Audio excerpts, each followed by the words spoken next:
اب اس دوسری حدیث مبارک میں نواس ابن سمعان الکلبی کہتے ہیں کہ ایک دن حضور پاک صلی اللہ علیہ وسلم نے دجال کے بارے میں ذکر کیا، اونچا نے اوپر نیچے ہر چیز اس کے بارے میں بیان کی،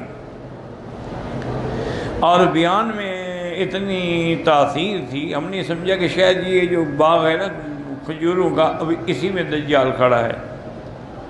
حضور پاک نے فرمایا دجال کے علاوہ مجھے اور چیزیں ہیں جس کا مجھے ڈر ہے تم پر، دجال بھی فتنہ ہے لیکن اس کے علاوہ بھی اور چیزیں ہیں جس سے مجھے اپنی امت پہ خوف ہے۔ فَإِن يَخْرُجْ وَأَنَا فِيكُمْ، اگر دجال نکلا اور میں موجود ہوا، میری زندگی میں آیا، پھر تو میں ہی اس کا مقابلہ کروں گا، میں ہی کافی ہوں۔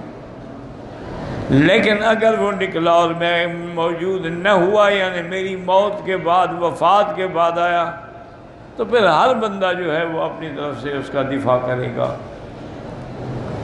اللہ تبارک و تعالیٰ میرے خلیفہ ہیں، ہر مسلمان پر نگہبان ہیں، نگران ہیں، اللہ مدد فرمائیں گے۔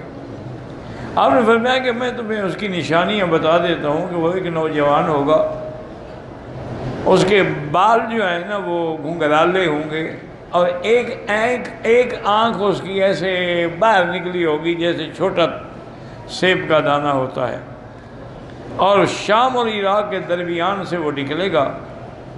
اس کے بعد پھر وہ یمین شمال ساری دنیا میں جائے گا، کیونکہ دجال جو ہے وہ پوری دنیا میں جائے گا۔ اس کو جیسے کہ ابلیس لعین کو اللہ نے استدراجی قوت عطا فرمائی ہے کہ وہ جہاں چاہے جا سکتا ہے، اسی طرح دجال کو بھی ایک استدراجی قوت ہوگی کہ وہ بھی جہاں جائے جا سکتا ہے، تو ساری دنیا کو نعوذ باللہ وہ پھیرے گا۔ اور ایک قوت اس کے بعد یہ بھی ہوگی کہ وہ زمین کو اگر آرڈر کرے گا، حکم کرے گا کہ اخرجی کنوزہ، کہ اپنے خزانے باہر نکالو، تو زمین کے اندر جو بھی دفن ہے، موتا ہے یا سونا چاندی ہے، سب باہر پڑا ہوگا۔ اور دریاؤں کو جو خشک ہو چکے ہیں حکم کرے گا چلو تو وہ چل پڑیں گے، یعنی اس کے پاس یہ قوت ہوگی استدراجی۔ اسی کو دیکھ کے لوگ جو ہے وہ گمراہ ہوں گے اور زیادہ سے زیادہ برباد ہوں گے، اور اصل اس کا جو ہے وہ یہود سے ہوگا۔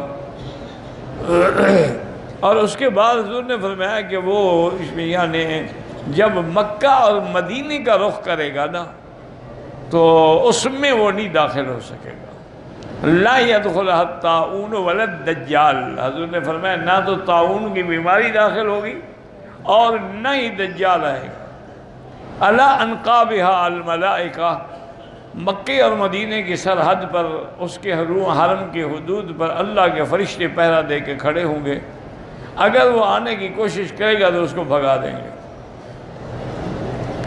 تو اس لیے مکہ اور مدینہ منورہ میں دجال داخل نہیں ہوگا۔ اور اس کے بعد حضور نے فرمایا کہ وہ جب رہے گا تو تم لوگ اپنے عقیدے پہ، اپنے ایمان پہ پکے رہنا۔ قلنا یا رسول اللہ بالبسہ فی الارض، ہم نے پوچھا کہ حضور وہ کتنا عرصہ رہے گا؟ قال 40 یوما، 40 دن، لیکن وہ دنوں کا فرق ہوگا، یومن کا سنہ، دن وہ ایک دن سال کے برابر ہوگا، اور یومن کا شہر، دوسرا دن جو ہے وہ مہینے کے برابر ہوگا، وہ یومن کا جمعہ، اور تیسرا دن جو ہے وہ ایک ہفتے کے برابر ہوگا، وسائر ایام ہی کا ایام، باقی ہے وہ ایسے دن ہوں گے جیسے تمہارے ہیں۔ قلنا یا رسول اللہ فذاک اليوم الذی ہوا وکثرۃ یکفینا فیہ صلاۃ یوم ولیلۃ قال لا اقدر له قدرا۔ تو سب سے دیکھیں نا کہ صحابہ کا کتنا بڑا ایمان ہے، ان کو فکر یہ تھا کہ حضور جب ایک دن سال کے برابر ہوگا تو ہم نمازیں کیسے پڑھیں گے؟ نمازیں ایک دن کی پڑھیں گے، سال کی پڑھیں گے، کیسے پڑھیں گے؟ تو حضور پاک نے فرمایا کہ نہیں، نمازیں تم اپنے اندازے کے مطابق ٹائم سیٹ کرو گے تو اس کا تک اندازہ کر لو گے کہ اتنے گھنٹے دن ہے، اتنے گھنٹے رات ہے، تو یہ دن کی نمازیں ہیں اور یہ رات کی نمازیں ہیں۔ وہ نمازیں آپ کو 5 ہی پڑھنی ہوں گی اور اپنے اندازے سے پڑھنی ہوں گی۔ اس کے مطابق یعنی ایک ایسی بات بھی ہے کہ جیسے اب آپ ناروے وغیرہ جائیں نا جی، تو اس کے بالکل قریب وہ جگہ ہے جہاں پر دن اور رات جو ہے نا جی وہ 6 مہینے کے ہوتے ہیں۔ 6 مہینے کا دن ہوتا ہے اور 6 مہینے کی رات ہوتی ہے۔ تو وہ لوگ جو ہیں وہ بھی پھر اندازہ کر کے جو مسلمان ہیں نمازیں پڑھتے ہیں ان کو اندازہ کرنا پڑتا ہے، یا ان کو یہ کرتے ہیں کیونکہ قاعدہ یہ ہوتا ہے کہ اقرب المطالع کہ بھی اس کے قریب کون سا ملک ہے جس کے اوقات کو دیکھ کے آدمی تقدیر اندازہ کرے گا۔ تو آپ نے فرمایا تم بھی اندازہ کر کے نمازیں پڑھو گے۔ نماز تو ایسی عبادت ہے کہ وہ کسی حال میں بھی نہیں چھوڑی جا سکتی۔ اور اس کے بعد آپ صحابہ نے پوچھا وَإِسْرَاعُهُ فِي الْأَرْضِ قَالَ كَالْغَيْثِ اسْتَدْبَرَتْ الرِّيحُ۔ صحابہ نے پوچھا حضور وہ کتنی تیز سفر کرے گا؟ آپ نے فرمایا یوں سمجھ لو کہ جیسے بادلوں کے پیچھے ہوا لگی ہوتی ہے نا، بادل بھاگ رہے ہوتے ہیں، ایسے وہ چلے۔ قَالَ يَمُرُّ بِالْحَيِّ وَيَدْعُوهُمْ وَيَسْتَجِيبُونَ لَهُ، وہ کسی قبیلے پہ گزرے گا تو ان کو بلائے گا کہ تم مجھ پر ایمان لے آؤ، وہ اس پر ایمان لائیں گے تو وہ کہے گا اچھا آسمانوں سے بارش برسو تو بارش شروع ہو جائے گی۔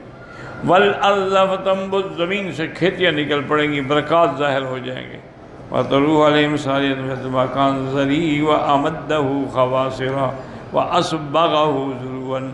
اب ان کے جانور جب جائیں گے وہ چل کے اپنے پیٹ بھر کے آئیں گے، ان کے پیٹ بھرے ہوں گے، پسلیاں باہر پیٹ باہر نکلے ہوں گے، اور ان کے تھن جو ہیں دودھ والے وہ بھی بھر چکے ہوں گے دودھ سے۔ وَيَمُرُّ بِالْحَيِّ فَيَدْعُوهُمْ وَيَرُدُّونَ عَلَيْهِ قَوْلَهُ، اور دوسرے قبیلے پہ گزرے گا ان کو دعوت دے گا لیکن وہ اس کی بات نہیں مانیں گے۔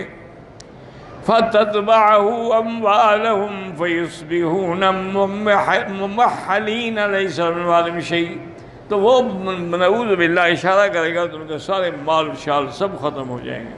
وَيَمُرُّ بِالْخَرْبِ يَقُولُ لَهَا، زمین ایسی جو ویران پڑی ہوگی، اجڑی ہوئی خشک زمین پڑی ہوگی، اس کو کہے گا اخرجی کنوزک، اپنے خزانے نکالو۔ فَتَتْبَعُهُ كُنُوزُهَا كَيَعْصِيبِ النَّحْلِ، زمین کے خزانے نکل آئیں گے اور وہ اس کے پیچھے ایسے چلیں گے جیسے شہد کی مکھیاں آتی ہیں۔ كَانَ وَيَأْمُرُ بِرَجُلٍ فَيُقْتَلْ فَيَضْرِبُهُ بِالسَّيْفِ فَيَقْطَعُهُ جَزْلَتَيْنِ رَمِيَّةَ الْغَرَضِ، ایک آدمی کو بلا کے حکم دے گا کہ اس کو قتل کرو، 2 ٹکڑے کر دے گا، 2 ٹکڑوں میں اتنا فاصلہ ہوگا، پھر بلائے گا تو آ جائے گا زندہ ہو کے۔ ثُمَّ يَدْعُوهُ وَيَكْبَرُ إِلَيْهِ فَبَيْنَمَا هُمْ عَلَى ذَلِكَ إِذْ بَعَثَ اللَّهُ عَزَّ وَجَلَّ الْمَسِيحَ عِیسیٰ ابْنَ مریم۔ اب یہی دور ہوگا، دجال کے فتنے کا زور ہوگا، اور حضرت عیسیٰ ابن مریم علیہ السلام جو ہیں وہ اللہ کے حکم سے آسمانوں سے اتریں گے، کیونکہ عیسیٰ علیہ السلام آسمانوں پہ ہیں، زندہ ہیں، موجود ہیں، اور اللہ کے حکم سے ان کو زندہ اٹھایا گیا، اور اسی طرح وہ زندہ اتریں گے۔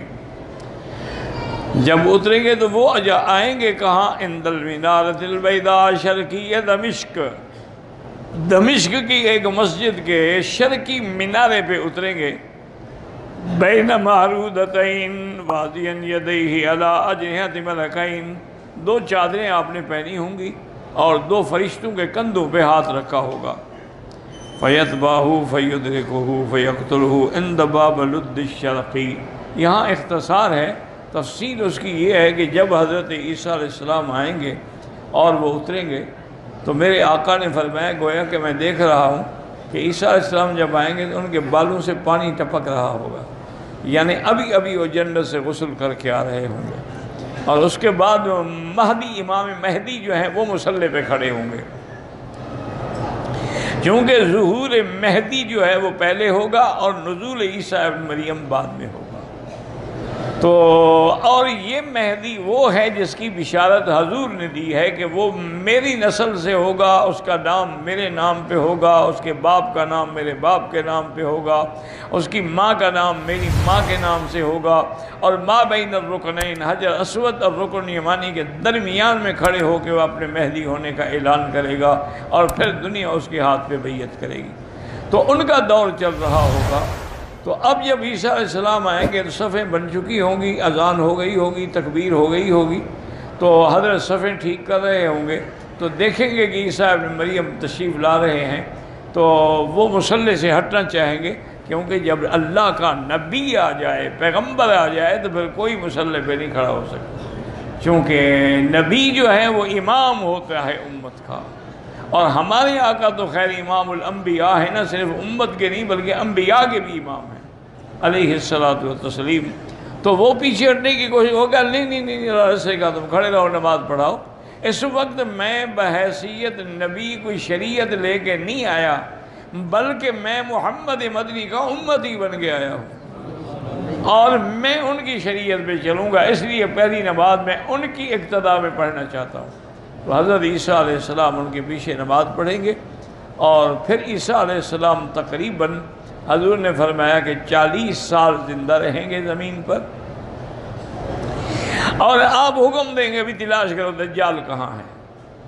تو دجال جو ہے وہ باب لد جو ہے یہ اسرائیل میں اب بھی وہ جگہ بڑی مشہور ہے، وہیں آ کے یہ عبادت کرتے ہیں یہودی، چونکہ دجال یہودی ہوگا نا، وہ ان کا امام ہے نا، تو اس کے آنے کی انتظار میں ہے یہ کہ وہ دجال کب آئے گا۔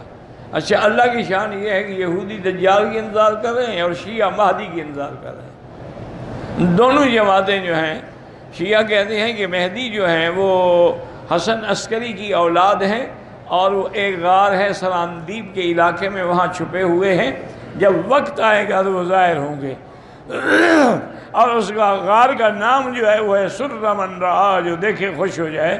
اور ان کے عقیدے میں یہ زمانہ جو ہے غیبوبت کبریٰ کا زمانہ ہے کہ امام غائب ہے، اس لیے ان کا امام مصلی پہ کبھی کھڑا نہیں ہوتا، مصلی خالی رہے گا، ساتھ کھڑا ہوگا، کیونکہ امام کی یہ تو امام کی جگہ ہے اور امام صاحب غائب ہیں، تو یہ تو نائب بن کے ان کی نماز پڑھاتے ہیں۔ تو یہ بھی ایک حالانکہ یہ بالکل جھوٹا مہدی ہے جس کا وہ کہتے ہیں، حسن عسکری کی اولاد ہی کوئی نہیں ہے، تو اس کا بیٹا مہدی کیسے بن گیا جب وہ کہتے ہیں میری تو کوئی اولاد ہی نہیں ہے؟ اور پھر اتنا عرصہ غار میں بیٹھے ہوئے، اچھے امام ہیں، لوگ تباہ ہو رہے ہیں، امام صاحب غار میں بیٹھے ہوئے ہیں۔ اور یہ بھی ان کا عقیدہ ہے کہ جو اصل قرآن ہے نا بی بی فاطمہ والا، وہ اسی امام کے پاس ہے، یعنی اس کا مطلب امت گمراہ ہوتی ہے، امام صاحب قرآن چھپا کے بیٹھے ہوئے ہیں، قرآن پڑھنے کے لیے آیا، پڑھانے کے لیے آیا کہ چھپانے کے لیے آیا ہے؟ تو بہرحال جیسے یہ جھوٹے ہیں، وہ یہودی بھی جھوٹے ہیں کہ بھی دجال اترے گا، وہ ہمارا امام ہے، پھر پوری دنیا پہ ہماری سلطنت ہوگی۔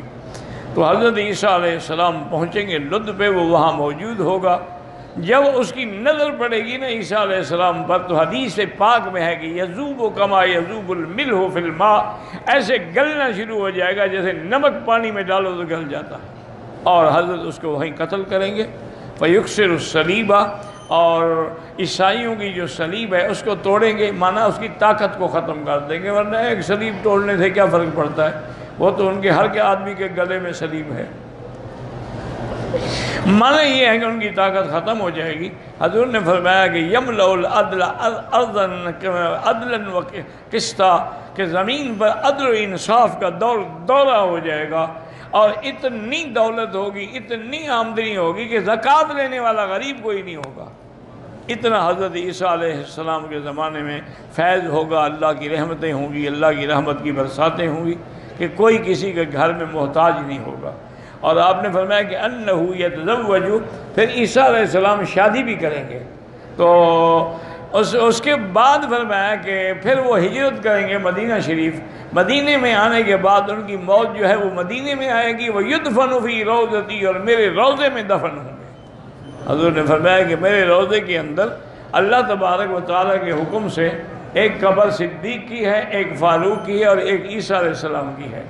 اور پھر دوسری حدیث میں حضور نے صحابہ کو نقشہ بھی بنا کے دکھایا کہ ہاکذا نبعث یوم القیامہ، اس طرح ہم کھڑے ہوں گے قیامت کے دن کہ عیسیٰ میرے ساتھ ہوں گے، ابو بکر دائیں ہوں گے، عمر بائیں ہوں گے، پھر ان سب کو لے کے میں آؤں گا جنت البقیع الغرقد، بقیع الغرقد قبرستان جو ہے مدینے کا، اس پہ آؤں گا، وہ بھی سب کھڑے ہو چکے ہوں گے حضرت عثمان کی قیادت میں، ان کی قیادت حضرت عثمان کریں گے چونکہ وہ خلیفہ راشد ہیں اور حضور صلی اللہ علیہ وسلم کے داماد ہیں۔ فرمایا ثم انتظر اہل مکہ، تھا پھر میں مکے والوں کی انتظار کروں گا۔ پھر مکے والے بھی پہنچ جائیں گے، اجعلہم علی یمینی، ان کو میں دائنے ہاتھ پہ، مدینے والوں کو بائیں ہاتھ پہ۔ تو صحابہ نے پوچھا حضور ہمیں بائیں ہاتھ پہ کیوں رکھیں گے؟ آپ نے فرمایا مکے والے تو مہمان ہوئے، تم تو گھر والے ہو، تو مہمان کی تکریم کرنی پڑتی ہے۔ پھر مکے والوں نے سب سے پہلے قربانی دی، سب سے پہلے اسلام لائے، سب سے پہلے میرے لیے جانیں قربان کی، تو ان کا حق جو ہے وہ اسی طرح بنتا ہے۔ پر میں ثم اسوقہم الی المحشر، پھر ان سب امت کو لے کے میں شام کی طرف چلوں گا، اور شام میں ہی میدان قیامت قائم ہوگا، وہاں حضور صلی اللہ علیہ وسلم تشریف لائیں گے۔ اللہ تبارک و تعالی ہر مسلمان کا خاتمہ ایمان پہ فرمائیں، اور سرکار دو عالم صلی اللہ علیہ وسلم کی شفاعت نصیب فرمائیں۔